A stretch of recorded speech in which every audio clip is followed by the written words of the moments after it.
데일리 브리핑. 네, 매주 월요일 아침 데일리 브리핑에서는 저희 워싱턴 한면택 특파원을 연결합니다. 안녕하십니까?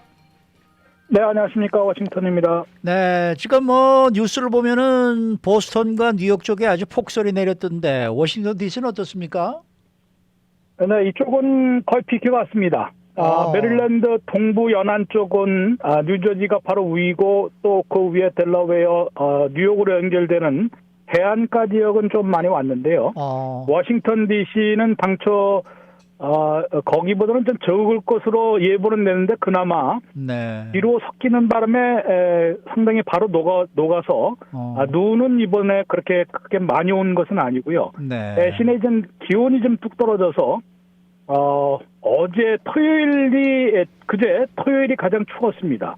근데 이것도 이제 오늘은 조금 올라가는 기온이고 현재는 화씨 34도를 가리키고 있습니다. 와, 34도. 그럼 괜찮네요.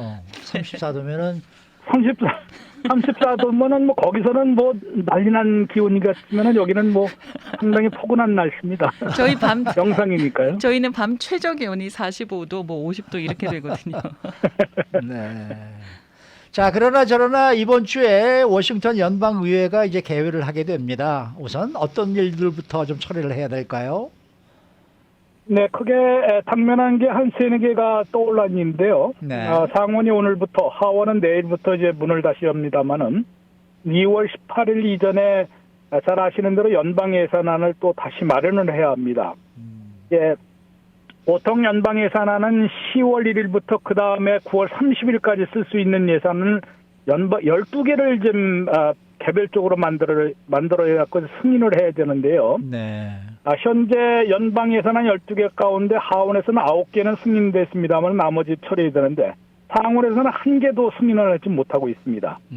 그렇고 지금 되는 거는 말 그대로 이제 임시 예산 아니겠습니까? 한두 달짜리 임시 예산. 심지어는 몇 주짜리가 될 수도 있고 며칠짜리가 될 수도 있는 그렇게 연명할 수도 있지만은 이게 연간 예산안을 지금 빨리 9월 30일이면은 앞으로 몇 달 남지 않은 예산인데 요 연간 예산안을 빨리 합의 처리를 해야 됩니다. 그리고 이 연간 예산안에 이번에 뭐를 더 집어넣으려면은 이제 코비드 이 코로나 바이러스와의 전쟁에 필요한 예산안이 지금 바닥이 났거든요. 거의 바닥이 나고 있기 때문에 몇 가지 큰 규모는 아닌 것 같습니다만은 백악관에서 이에 대한 소요 예산안을 제출을 하게 됩니다. 코로나 테스트에 지금 자가지 단계를 지금 보내고 있지 않습니까? 이런 데 들은 비용이 앞으로 모자랄 것을 이제 소요 판단을 해서 집어넣어야 되고 백신도 부스터샷을 계속 맞춰야 되니까 무료로 이제 이것을 배포하다 보니까 그런 관련 예산을 추가로 요청을 해야 합니다. 또 업계 지원, 식당 400억 달러, 또 이제 실내 운동시설 300억 달러, 호텔 200억 달러 등에서 한 1000억 달러 안팎이 지금 업계에서 요구하고 있는데요. 이러한 그 예산안도 긴급 예산으로 한국식으로 얘기하면 추가 경정 예산이 되겠죠. 그 몇 가지를 좀 집어넣는 것도 2월 18일 연간 예산안을 하느냐, 여기에 집어넣고 최종 확정을 하느냐, 아니면 또 몇 주짜리 임시 예산안을 채택하느냐를 결판을 내야 됩니다. 또 한 가지는 이제 보팅 라이트나 필리버스터 룰까지 바꿔서 해야 되는데 1차 실패하지 않았습니까? 이거 되기가 그렇게 쉽지는 않은 상황이고 민주당만의 50표도 지금 상원에서 2명이나 조맨신 상원의원과 크리스텐 시네마 상원의원이 지난번에 룰 체인지에 반대했습니다. 이제 60표가 아니라 좀 과반수로도 상정해서 여러 가지로 해서 이 보팅 라이트 법안까지 투표를 쉽게 할 수 있는 법안을 관철하려는 계획이 무산이 됐었는데요. 언제든지 다시 수정해서 시도를 하겠지만은 11월 선거 전에 이게 될 가능성이 있을지는 좀 지켜봐야 될 것 같습니다. 여기에 이제 변수로 나타나는 것이 연방 대법관 한 자리가 비게 됐지 않았습니까? 진보파의 스티븐 브라이어 연방 대법관 83세인데 이번이 이제 은퇴를 발표했습니다. 연방 대법관 9명 중에서는 본인이 돌아가시든지 아니면은 이렇게 은퇴를 해야만 자리가 B는 그렇죠. 종신직이기 때문에 네, 네. 이번에 브라이어 대법관이 그래도 조 바이든 대통령이 있을 때 자신이 은퇴를 해야만 좀 젊은 또 진보파 대법관을 임명할 수 있지 않겠습니까? 그렇죠. 이런 것 때문에 이제 2월 말까지 이제 후임자를 지명을 하겠다고 바이든 대통령이 예고를 했는데요. 또 선거 전에 약속한 게 하나 있습니다. 첫 번째 흑인 여성 대법관을 지명하겠다. 네. 그래서 지금 얘기가 나오는 것이 워싱턴 DC 연방 항소법원에 있는 케탄지 브라운 잭슨 이 연방 항소법원 판사오고 캘리포니아의 주 대법원으로 있는 레온드라 크루거라는 그런 뭐 흑인 여성 대법관 주 대법관입니다. 그분들이 아마 지금 화합항에 올라 있고요.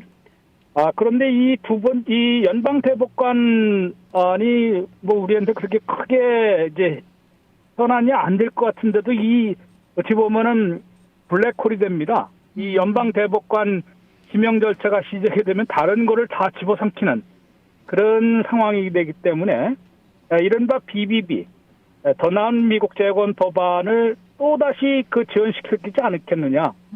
이런 예측이 벌써부터 나오기 때문에 한 4가지 정도의 긴급 현안 중에서 한두 가지는 또 밀리는, 하나는 투표권 법안은 좀 또 밀리지 않을까 그런 이제 실패할 가능성이 높기 때문에 아직은 재추진될 가능성이 지금 그렇게 높지는 않은 것 같고요. 더 나은 미국 재건 법안은 재추진될 이제 가능성이 높지만은 또 지연될 가능성이 있는 것으로 예측이 되고 있습니다. 네. 더 나은 미국 재건 법안 방금 말씀하셨는데요. 이 더 나은 미국 재건 법안을 바이든 정부가 되살리려고 축소안을 본격적으로 논의하고 있는 듯한데 지금 어떤 움직임이 네. 보이고 있습니까?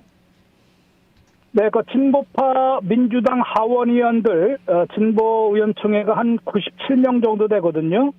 그 다음에 이제 중도파들도 한 90여 명, 거의 반분을 이제 3분의 1씩 3분 그 절반씩을 나눠 가지고 있는 중도파와 진보파 중에서 진보파 민주당 하원 의원들은 3월 1일까지 이 축소한 법안이라도 통과시켜야 한다라고 조 바이든 대통령에게 소환을 보냈습니다. 네.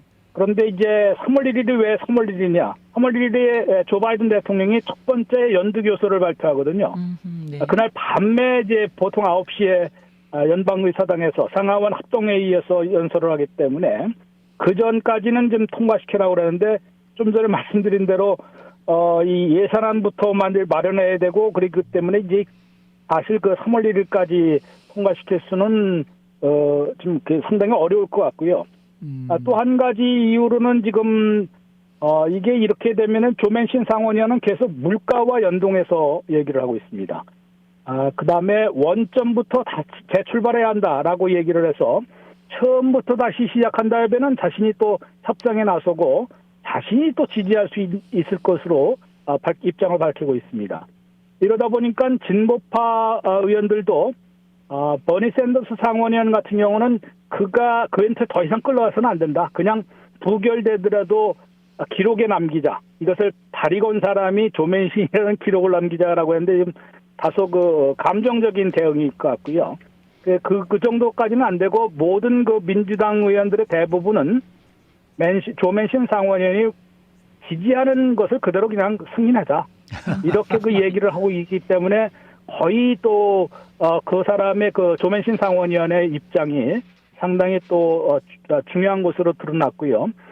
이제 미국 언론 오늘 월스트리트저널을 보시면은 이제 맨신 코트로 다시 넘어갔다라고 얘기를 표현을 하고 있습니다. 네. 제목이 그렇게 달릴 정도니까 조맨신 상원의원이 지지해온 몇 가지 입장이 있거든요. 네, 네. 그러다 보니까 그것대로 아마 될 가능성이 높지 않을까.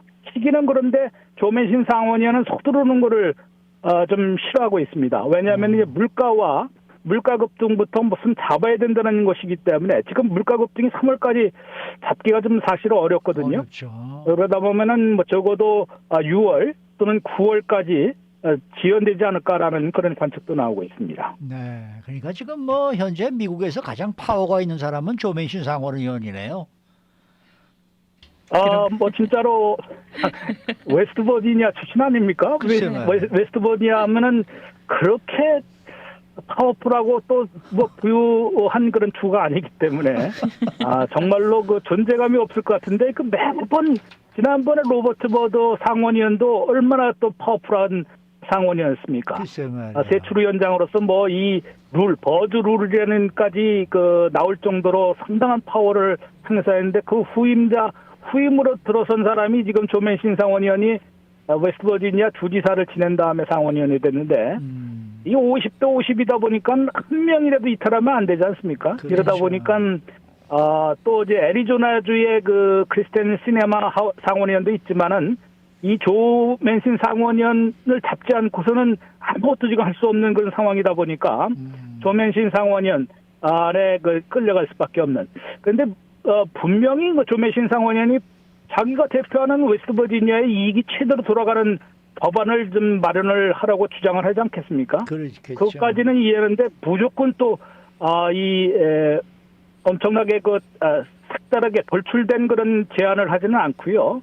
그나마 그 양반 말도 많이 맞는다라는 얘기를 하다 보니까 어떻게 보면 이제 진보파들의 얘기를 들으면 나라가 거덜난다는 소리 많이 하지 않습니까? 너무 퍼주기가 돼버리니까 그것에 조금 보수적인 동네인 그 웨스트버지니아를 대표하는 중도파이기 때문에 조 맨신 상원의원의 입김이 더 강해지는 것으로 보이고요. 조 바이든 대통령이나 척 슈머 상원의원, 상원 대표 같은 경우도 결국은 조 맨신 상원의원의 마음을 잡아야 뭔가든 이제 민주당의 독자 가결도 가능해지니까 그만큼 조 맨신 상원의원의 눈치를 볼 수밖에 없는 상황으로 보입니다. 네. 이 조맨신 상원의원이 어떤 방안을 지지하느냐에 따라서 결론적으로는 이 바이든에서 나온 미국 재건 법안이 판가름이 나겠네요.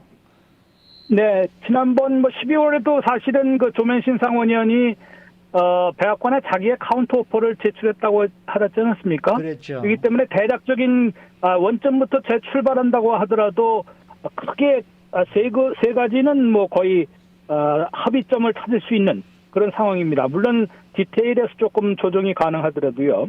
첫 번째는 헬스케어. 헬스케어에도 두 가지인데 오바마 케어의 정부 보조, 프리미엄 보조 있지 않습니까? 네네. 이게 이제 2025년이면 끝나게 돼 있습니다. 그러다 보니까 이제 이거를 연구하자. 그러면 연구한다는 거는 10년 예산을 이제 책정을 해야 되는데요. 10년간 2,200억 달러가 든다 그러니까 이게 그렇게 큰 액수는 아니기 때문에 헬스케어 ACA 오바마 케어 정부 보조는 들어갈 게 분명합니다. 여기에 한 가지 더 추가되는 것이 이제 처방약값에 그 낮추는 거. 지금 현재까지 나온 거는 뭐 연간 그 한도를 2,000달러까지만 하고 2,000불 넘는 건 다 국가가 보조를 하든지 아예 그렇게 차지를 못하도록 업계에서 제약업계에서 2,000불 이상은 받지 못하도록 하는 그런 방안도 들어있어서 이 두 가지는 아마 들어갈 가능성이 높고요. 대신에 메디케어 청력을 커버해 주는 건 아마 빠질 가능성이 높습니다. 그거 갖고는 뭐 이제 노인층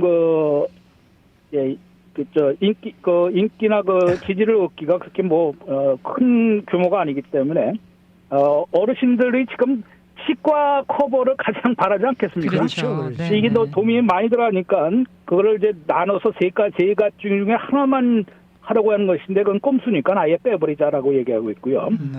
차일드 케어 같은 경우도 3, 4살짜리 프리스쿨 무상교육은 아마 조맨신 상원의원도 지지했습니다. 네. 그렇기 때문에 여기 들어있고 차일드 케어 또 각 주별로 중위소득이 따로 있지 않습니까? 여기에 네, 150%까지는 한 푼도 안 내게 하고 이건 이제 프리스쿨에도 겹치는 데 할 수가 있겠죠. 프리스쿨에서 무상교육을 하든 또 다른 차일드 케어 시설에서 무상교육을 보육을 받든 뭐 이런 것과 꼭 클라이밋 체인지 기후변화에 대한 대처 에너지 전환도 5,550억 달러가 들어가는데 이것도 살아남는데 지금 마지막에 남는 그 쟁점이 되고 있는 것이 바로 부양자녀 현금 지원.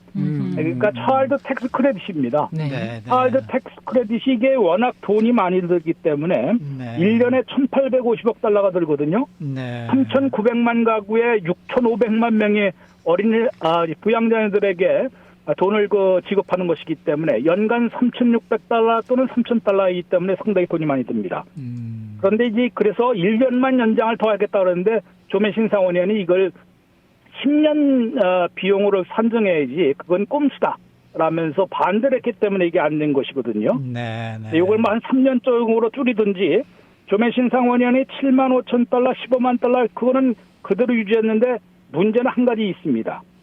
지금 이것만 있는 것으로 되는데 사실은 20만 달러 개인 홀부모 20만 달러 양부모 40만 달러까지는 2천 달러를 받도록 되어 있습니다. 1인당 3,600달러 3,000달러는 아니더라도 그런데 20만 달러 개인 홀부모 20만 달러 양부모 40만 달러 받는 사람들한테까지 이렇게 보육비를 지원해야 되느냐.